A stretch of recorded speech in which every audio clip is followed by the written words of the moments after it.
Shalom Dammit! This is Rabbi Sol Solomon with a Rabbinical reflection for the week of June 21st, 2015. After World War II, the nation of Israel was so depleted that Hitler's final solution felt most of the way there. But we survived, and at least the way the Orthodox are being fruitful and multiplying, we're on the right track, and on the welfare track, but still. We also must be grateful for converts, people from other religions who are crazy enough to switch from Benson and Hedges to Bernstein and Hedgewitz. Sammy Davis Jr., Elizabeth Taylor, Tom Arnold, Joan London, Helen Reddy, the late Ann Mira, they all put down the rosaries and picked up the Rugelach. Most of them did this for marriage. The nice Jewish boys these women hijacked from their mothers, the boyfriends said, "Look, I'd like to marry you, but the idea of a Christmas tree in the living room or our baby, Herod, taking communion, it's just too much. It's like Tevye in Fiddler on the Roof, tolerating every obstacle except intermarriage. Jewish boys will date a debutante, they'll shtup a shiksa, if they're lucky, and they'll even cohabitate with a Catholic. But when you bring marriage into it, and the continuation of the Jewish race, well, it's easier for you to give up Jesus than me to swear off Purim." Now, the issue of who is a Jew, convert or otherwise, has been plaguing the various sects of Judaism for decades. For some, if your mother's Jewish but your daddy's not, fine, have a brisket. If your daddy's Jewish and your mommy's not, goodbye, get a ham sandwich. If they're both Jewish but they like mayonnaise and sailboats, that's confusing. Talmudists wrangle with all sorts of permutations to ensure the so-called purity of Jewish lineage. I understand the impulse, but from where I stand, which is usually 3 inches away from the refrigerator, I say we must welcome those who wish to join our people.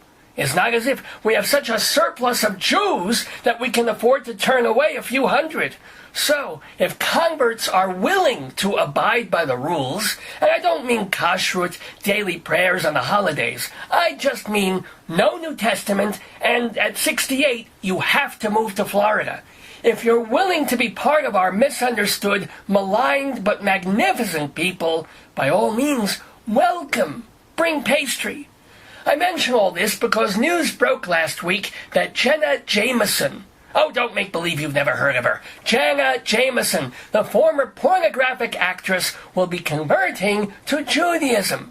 She's marrying an Israeli Jew, a diamond merchant, noch besser, and to make him happy, though I'm sure she makes him happy in other ways, Jenna has begun keeping Shabbos, cooking Jewish foods, and doing all the things a Jewish wife does, like bitching and nagging.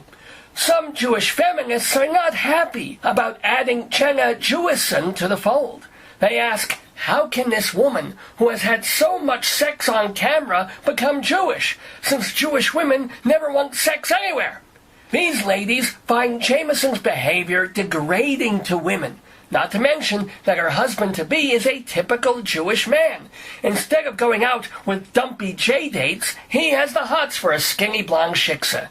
I object to this objection to Jenna Jameson's years as a sex object. Who among us, Jewish or not, is without blemish or has no kinky fetishes? Me? I like to dip my testicles in warm borscht while I'm being spanked with a yad. As did Rashi, by the way. Let he who is without sin throw the first stone. The rest of us will enjoy her skin and grow the worst boners. For even if Jenna Jameson had not retired from the intercourse industry, what's so terrible and anti-Jewish about her past? She showed off her beauty, she gave men a thrill, she proved that a tuchus could be used for more than constipation and proctology. I just hope that if she ever goes back into the porn business, she'll bring some Jewishness into her films and even her film titles. Instead of her famous Where the Boys Aren't, she could do Where the Goys Aren't. Instead of Jenna's Built for Speed, she'll do Jenna's Built for Shopping. Instead of I Love Lesbians, she could do Well, she could still do I Love Lesbians. That totally works for me.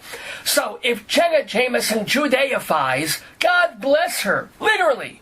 If some frummy wummies resent her intrusion into our culture, maybe that isn't prudishness at all. Maybe they just feel threatened by a woman who made it rich on her own, can whip up a gourmet meal, can boink like a buffalo and is used to faking it, and doesn't mind putting something in her mouth bigger than a Maidol once in a while. So, welcome Jenna Jameson, Baruch Haba, which literally means, blessed is the comer. You may find it hard at first, and sometimes you'll blow it, but I hope you can feel me deeply behind you. This has been a rabbinical reflection from Rabbi Sol Solomon. Yes. Oh, God! Temple Sons of Bitches in Great Neck, New York.